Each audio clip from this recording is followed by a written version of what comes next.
All right, so welcome to another deep dive with us. Today, we are taking a look at um, this article called Pasted Text. And wow, it covers a lot. I know, right? We're talking global politics, Hmm. the future of tech, Yeah. even some like cultural observations. It's all kind of woven together. It's really interesting how it all starts, though. Yeah. It starts with the author and like their own personal experience, and then kind of like zooms out to look at these global trends. Oh, for sure. Yeah, they start by talking about how they're dealing with, all the craziness going on in the world, all this information overload, Hmm. by channeling all that energy into like a specific project, right? Yeah. It's called Silicon Dojo. Silicon Dojo. Have you heard of it? I have. It's a tech education initiative. Okay. But what's really neat is that it has this kind of unique twist. Hmm. So they're all about hands-on, community-driven learning. Well, interesting. So it's not just about, sitting in front of a computer and learning how to code. It's about empowering people to actually use tech to solve problems in their own communities. Oh, wow. Okay, so it's very much like application-based learning. Like you're actually taking what you're learning and using it to make a difference. Exactly. Yeah. Exactly. As Yeah, the author even shares this anecdote, this story about hosting a virtual teacher Q&A. Oh, cool. People joined in, get this, from all over the world. Wow. That's impressive. Right? Zoom really breaks down geographical barriers. But, the article also points out that it can be a challenge to get people to actually, participate, Oh, I see. to Yeah. get those questions flowing. Like even though you have the technology and people are there, it's like another hurdle to get people to like actually interact and engage. Exactly. And it makes you think, right, even with these amazing tools that we have, Yeah. real engagement, it's not a given. It's not automatic. You have to be really intentional about it. Yeah, you have to think about the design, right? Like how do you design these online spaces to really foster that back and forth dialogue? Yeah. I mean, it reminds me of like online courses and how much effort goes into like designing them Hmm. to make them actually interactive. It's not just about watching videos and taking quizzes. You want people to like discuss, share their thoughts and ask questions. Definitely. And that leads us right into this idea of how like leaders can actually shape the tech world, right? The author points to a couple of really specific examples, like President Biden's export restrictions on AI ships to China. Oh, yeah, that's a big one. That is a big deal. It's not just about like, limiting China's access to this technology, right? It could potentially reshape the entire AI landscape. Oh, wow. How so? Well, imagine if China, as a result of these restrictions, they end up developing their own separate AI ecosystem. Oh, okay. Yeah. Like their own separate thing. And then you have these two separate AI worlds. That could lead to a more fragmented technological world in general. Oh, that's like a huge implication. Yeah. Wow. And then on top of that, the article brings up this whole question of, what happens if Trump, returns to office? Oh, yeah. Like, based on his past actions. Right. Think about the trade wars. Yeah. All that. Yeah. The article kind of suggests that, we could see some pretty major changes in the tech world. Oh, yeah. That's definitely something to think about. It's a lot of uncertainty, right? Yeah, there's a lot of unknowns. It just highlights how, the political landscape is so unpredictable right now. Yeah. And it has such a huge impact on global technology. Oh, for sure. It's a good reminder that innovation doesn't exist in some kind of bubble. Right. So it's very much shaped by, political decisions, Right. global power dynamics, all of that. Oh, yeah. So the author then like shifts gears a little bit and starts to critique what they call supremacist thinking. Oh. And specifically the idea that the U.S. is going to like stay on top forever. Right. Like we're going to be number one no matter what. Right, exactly. They're saying, well, you know what? Look at China. Look at India. Look at these countries that have massive populations, right? Yeah. Their argument is that power is shifting, right? It's a really interesting challenge to that, assumption that the U.S. is always going to be like the sole superpower. Mm-hmm. The author uses this it's like a sports analogy. Okay. They're like, imagine a football game. Yeah. Right? For a long time, the U.S. has been like that star quarterback, calling all the plays. But now it's like more players are entering the field. Oh, I see. They're like, hey, we want to play too. Okay, so they're not necessarily challenging the quarterback. They're just saying like, hey, let us also participate. Yeah, exactly. They want a chance to, shape the game. Yeah. Right. And the author, I love this, they even joke about how Europe is kind of struggling to like unite effectively. Oh, yeah. And they're missing out on opportunities in this whole global competition, as they put it. That's interesting. Yeah, it's almost like they're saying, you guys got to get your act together if you want to stay relevant on this global stage. Yeah. I mean, I think it speaks to this idea that, maybe going it alone isn't the best strategy anymore. Right. Maybe we need more cooperation, more collaboration. Yeah, it's interesting to illustrate this whole shift in global dynamics. The author shares this anecdote about like Westerners in China, right? Oh, okay. So initially, these Westerners, they're welcomed in China, business opportunities, all that, right? But then later on, they start to face this cultural resistance. It's interesting, right? Yeah. It kind of shows how things are changing. It's like, hey, you were welcome here for this purpose, but now things are shifting. Exactly. And while that experience is definitely telling, I think it's important to remember that China's not a monolith, right? Right. Like everybody in China doesn't think the exact same way. Exactly. There are diverse perspectives within the country, and it's important not to make assumptions. Yeah. Like to generalize a whole nation based on this one specific experience. Yeah. That's a good point. So complexities all around. And speaking of complexities, the article then really takes aim at this idea of American manifest destiny. Oh, okay. That's a big one. It is a big one. And they kind of call it out as a potential driver of all these reckless policies. Interesting. How so? Well, I mean, they use some striking examples to get their point across, right? Like Where it's what? so they're saying, imagine if the U.S. tried to conquer Greenland. Oh, wow. Right. Or the Gaza Strip. All right. Those are some pretty out there examples. Right. And they're obviously meant to be a little bit humorous. Yeah. But they're making a serious point about how clinging to these outdated notions of expansionism can be really dangerous. Right. Like this idea that, we have the right to go and take whatever we want. Yeah.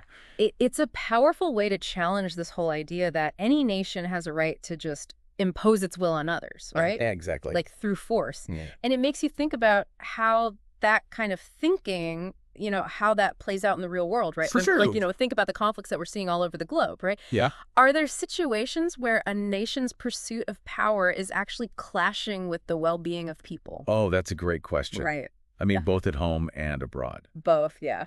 Heavy stuff. Yeah. It makes you wonder, okay, what happens when ambition just turns into overreach? Yeah. Right? Where's that line? And then what happens after that? Yeah. And does that overreach then ultimately lead to a decline in influence? Right. Because it seems like that's what the author's getting at. They're Yeah. saying, when a nation's actions start to contradict its stated values, Yeah.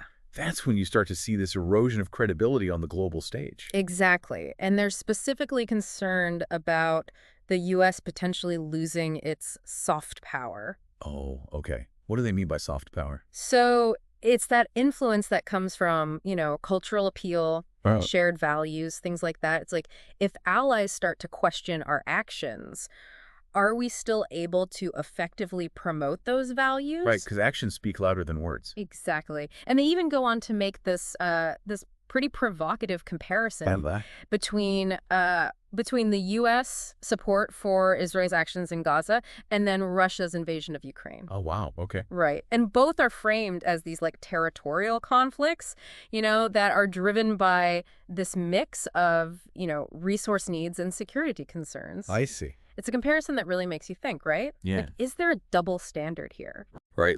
Are we applying different ethical lenses to different situations? Exactly. Depending on who's involved. Exactly. That's a really powerful point. Right. It's it challenges us to really examine how we perceive and interpret conflicts around the world. Yeah. And how much our own biases might be shaping our understanding of what's going on. Exactly. It's a good reminder that things are rarely black and white. No, for sure. There's a lot of gray area. Lots of gray area. A lot of nuance. Yeah, yeah. And sometimes the best way to understand those complexities is to, step outside of our own perspectives. Right. Try to consider different viewpoints. Yeah. And that actually leads us to... Well, I think this is actually a great point for us to pause. Okay. Take a little break. Okay. I mean, we've covered a lot of ground already. We have. A lot to think about. Whew, my brain is full. But we're not done yet. We are not done yet. There's still more to explore in this article. So don't go anywhere. We'll be back in just a moment to continue our deep dive into pasted text. Okay, so picking up where we left off in pasted text. That comparison between the U.S. support for Israel in Gaza and Russia in Ukraine, it's just really, I don't know, it just stuck with me, you know? It makes you think about how we look at all these conflicts going on around the world. Oh, absolutely. It's easy to simplify things, right? Good guys, bad guys, but it's rarely that simple. It's way more nuanced than that. And I think this article is pushing us to kind of, look beyond those simple narratives. Sure. To really think about all those factors, the Yeah. historical, the political, even the economic factors that are at play. Right, right. And I was thinking about how the author uses humor to make these really serious points. Mm-hmm. Like, remember those scenarios where they're like, imagine if the U.S. tried to conquer Greenland? Oh, yeah. Yeah, those were a little out Or there, the Gaza Strip? a bit extreme, yeah. It sounds so absurd at first, right? But when you think about it, it really highlights how flawed that manifest destiny kind of thinking can be. Absolutely. That sense of entitlement. Yeah. Like we have some kind of right to just go and take whatever we want. Right. It challenges that whole notion. Totally. Which brings us back to the whole soft power thing, right? Right. If the U.S. is seen as acting hypocritically, like not living up to its own values, how can it expect other countries to, I don't know, to take those values seriously? It's about credibility, isn't it? Yeah. Yeah. When you have that gap between what you say and what you do, Hmm. well, people start to notice. Exactly. And trust erodes. Exactly. So is the author saying the U.S. is destined to lose its standing in the world? I don't think they're saying it's inevitable, but it's definitely like a warning sign. Like, hey, wake Yeah. up. Okay. Take a look around. You need to reassess what's important, Look at your policies, make sure your actions are actually matching your values. Got it. So it's more like a call to action than like a doomsday prediction. I think so, yeah.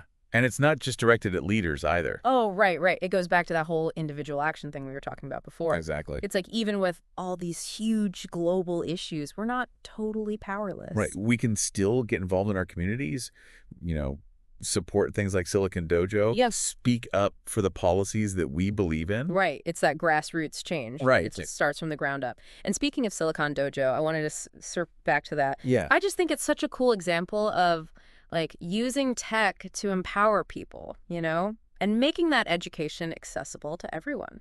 I think that community-based approach is really what sets it apart. Totally. And it made me think about how the author talked about that virtual teacher Q&A. Mm-hmm. Remember how they mentioned how hard it was to get people to actually participate? Oh, yeah. It's like even when you have the technology, it's still tough to create that real back and forth. Right. Like genuine engagement. Mm. What do you think about that?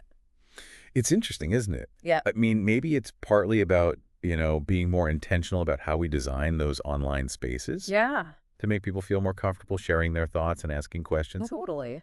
But I think it also has something to do with, maybe our own mindset too. How so? Well, we're so bombarded with information all the time online, Yeah. It's easy to just get into this habit of passive consumption. Oh, yeah. Just scrolling and scrolling. Scrolling. Instead of actively engaging. Yeah. Have you ever felt hesitant to participate in online discussions? Oh, for sure. I mean, I think a lot of it comes down to feeling safe, Okay, yeah. like respected. Yeah. If you feel like your voice is actually going to be heard and valued, well, you're more likely to speak up, right? Totally. But if it feels like it's just going to get lost in the noise, Mm-hmm. or worse, like you might be attacked or ridiculed, Yeah. well, then you're probably going to stay silent. For sure. And that doesn't just apply to online learning either, right? No, not at all. It's think about local community meetings, Yeah. or political discussions, online or offline. Mm-hmm. Just being present, actively listening to each other, it's so important. Absolutely, It's the foundation for any kind of meaningful dialogue and understanding. Couldn't agree more. Okay. Now, for something a little bit lighter, remember that whole analogy about the floor numbering systems? Oh, yeah, in Europe? Yeah, how they're different in the U.S. and Europe. Right. It was such a simple example, but it really struck me, It really highlights how even the smallest cultural differences can lead to, confusion or misunderstandings. Yeah, If you're not aware of them. totally. It made me think about all those times where we just assume that our way of doing things is the right way without even realizing that other perspectives exist. Yeah, we can be pretty blind to our own cultural biases sometimes. It's a good reminder to be more curious, more open to learning from other cultures. Definitely. Speaking of challenging assumptions, that whole critique of supremacist thinking in the article is really powerful. It's asking us to re-examine some pretty deeply held Oh, beliefs for sure. about power, about national exceptionalism. It's easy to get caught up in that us versus them mentality, Yeah, especially in today's world, yeah. where everything feels so polarized. Right, right. But the reality is we're all interconnected. Absolutely. And Yeah. we need to find ways to work together if we want to address these global challenges. Totally. Like climate change, economic inequality. I mean, those are things that affect all of us no matter where we live. Exactly. Cooperation and understanding are key. And it all comes back to that theme of resilience, right? Hmm. It's not about pretending the problems don't exist. Yeah. It's about finding constructive ways to deal with them. It's about having that sense of agency, Hmm. like, okay, we might not control everything that happens in the world, but we can choose how we respond. Right. We can choose how we contribute to a better future. Absolutely. Well, that brings us to the end of part 2 of our deep dive. Already? Wow, time flies when you're having a deep conversation. Right. We've covered a lot of ground, from those complex global power dynamics to the importance of individual action. And I'm really curious to hear what's resonating with you, the listener. Yeah. What are you taking away from all of this? What questions are you grappling with? Let us know. We'll be right back to wrap up our deep dive into pasted text after a quick break. Welcome back. So wrapping up our deep dive into pasted text, we've talked about so many different things, I really have. but it feels like there's, I don't know, like a common thread through it all, this idea of agency. Oh, yeah, totally. Like, we have the power to shape things. Exactly. Even when things feel kind of crazy, like on a global scale, things are happening that we can't control, Hmm. but we can choose how we react, how we participate. Right, and that's where that whole ending of the article, that's where it really gets you thinking. Yeah. Like, it circles back to resilience. We can make a difference, even when facing those big global challenges. Right. And like Silicon Dojo, the author's project, that's a perfect example. It's about empowering people, giving them tools, building community. Hmm. It might start small, but it shows what's possible. Yeah, it reinforces that idea that change can start locally. Right. In our own communities. And, technology can help spread that change, connects people. That's right. Speaking of tech, we can't forget how the article tied it all to politics, too. Oh, yeah. Those decisions made by leaders, they have a huge impact. Like Biden and the AI chips, remember? And the whole, what if Trump comes back thing, Yeah. it's all connected. It makes you realize that we can't just be passive observers. No, we got to be informed, Yeah. engaged, Right. Hold those leaders accountable. Exactly. So to wrap this all up, I'm left thinking about what role do we each play in all of this?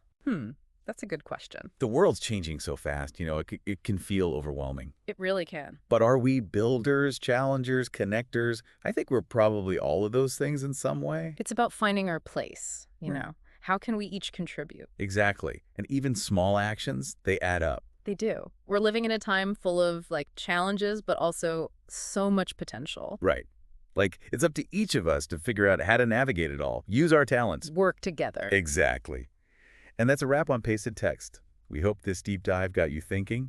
Keep exploring these ideas, keep questioning, keep being curious. We'll see you next time.